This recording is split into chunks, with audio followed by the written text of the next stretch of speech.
সবাই বসেন বসেন। আসসালামু আলাইকুম স্যার। ওয়ালাইকুম আসসালাম। তোমরা সবাই ভালো আছো? জি স্যার। ভালো আছি স্যার। আচ্ছা আচ্ছা, তোমরা সুন্দর করে বসো।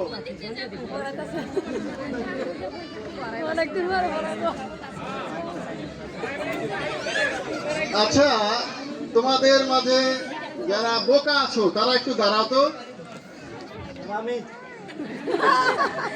আচ্ছা শুভ, তুমি যে দাঁড়াইলে, তুমি কি নিজেকে বোকা মনে করো নাকি? স্যার, আমি ভাবলাম আপনি দাঁড়ায় আছেন, তাহলে আমিও দাঁড়াই। কি তাহলে তুমি আমাকে বোকা বানাচ্ছ? আপনার প্রশ্নের জবাব দিলাম স্যার। ও আচ্ছা আচ্ছা, ঠিক আছে। আচ্ছা ইস্তিয়াক, জি স্যার। তুমি দাঁড়াও। আচ্ছা, তোমাকে আমি কিছু প্রশ্ন করব, জি স্যার। শুধু ইয়েস অথবা নো উত্তর দিবা। জি স্যার, সব প্রশ্নের উত্তর কি ইয়েস নো দিয়ে হয় স্যার? হ্যাঁ, ইয়েস নো দিয়েই তো হয়। তাহলে স্যার আমি একটা প্রশ্ন করি আপনাকে। অবশ্যই অবশ্যই করো। স্যার, আপনি কি এখনো বইয়ের হাতে মার খান? এই, কি করে ইয়েস বলবো না নো বলবো? ইয়েস বললে তো বলবো না, তোমার খাই না কি ঝামেলার মধ্যে ফেলাইলো। আচ্ছা আচ্ছা, তুমি বসো বসো। আচ্ছা বলি, তুমি দাঁড়াও তো। জি স্যার।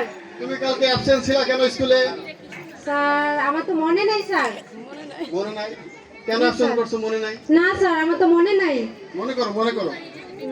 কেন আসে নাই কেন আসে নাই? ও স্যার মনে পড়ছে মনে পড়ছে। কেন? স্যার কালকে তো আমি আসি নাই, এজন্যই আমি অ্যাবসেন্ট ছিলাম। ও তাই না? তুমি কালকে স্কুলে আসো না, এই জন্য তুমি অ্যাবসেন্ট ছিলে? জি স্যার, আচ্ছা, জি আচ্ছা, স্যার। ঠিক আছে, বসো বসো। আচ্ছা আচ্ছা মাঝার, তুমি দাঁড়াও। স্যার। আচ্ছা, তুমি অঙ্কে কেমন বলো তো? স্যার মোটামুটি তেমন ভালো না। আচ্ছা তাহলে তোমাকে আমি অঙ্ক নিয়ে কিছু প্রশ্ন জি, স্যার। করি। আচ্ছা, একটা আম গাছে জি স্যার। 16টা কলা আছে, জি। সেখান থেকে 13টা পেয়ারা পেরে নিলাম, জি স্যার। আর এখন বলো তো কয়টা লেবু রইলো বাকি? স্যার এটা তো সহজ, 9টা হাতি। 9টা হাতি। জি, বাহ, স্যার। সুন্দর উত্তর, সুন্দর জি, স্যার। উত্তর। আচ্ছা, তুমি এত সুন্দর উত্তর কিভাবে পারলা বলো তো? স্যার আমি তো প্রতিদিন সকালে ছাগলের ডিম দিয়ে ভাত খাই। তাই, জি, স্যার। এটা আমার ব্রেন শক্তি খুব ভালো, তাই না? জি, স্যার। ছাগলের ডিম দিয়ে ভাত জি, খাও। স্যার। আচ্ছা, সুন্দর সুন্দর। জি, আচ্ছা, স্যার। বসো বসো। আচ্ছা সঞ্জয়, তুমি দাঁড়াও তো। জি স্যার। আচ্ছা সঞ্জয়, তুমি বলো তো যে শিক্ষকদের অবস্থান কোথায়? কেন স্যার আমার পিছনে?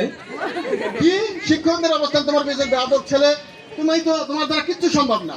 শিক্ষকদের অবস্থান আবার পিছনে হয় নাকি? কিভাবে হয় বলো তো? কেন স্যার আমার বাবা তো বলে আমার পিছনে এত শিক্ষক লাগলো, তারপর আমি পাস করতে পারলাম না। তাই না? জি, স্যার। তোমার পিছনে অনেক শিক্ষক লাগানো জি, আছে, স্যার। তাও তুমি পাস করতে পারো না? না, স্যার। আচ্ছা আচ্ছা, ঠিক আছে।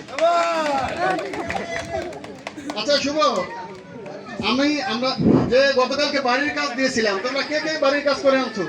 স্যার আমি করেছি স্যার। আচ্ছা বলো। স্যার গতকালকে আপনি একটি লঙ্গির রচনা লিখতে বলছিলেন, তা আমি একটু অল্প করে লিখে এনেছি। আচ্ছা, তুমি বাড়ির কাজটা করে শোনাও।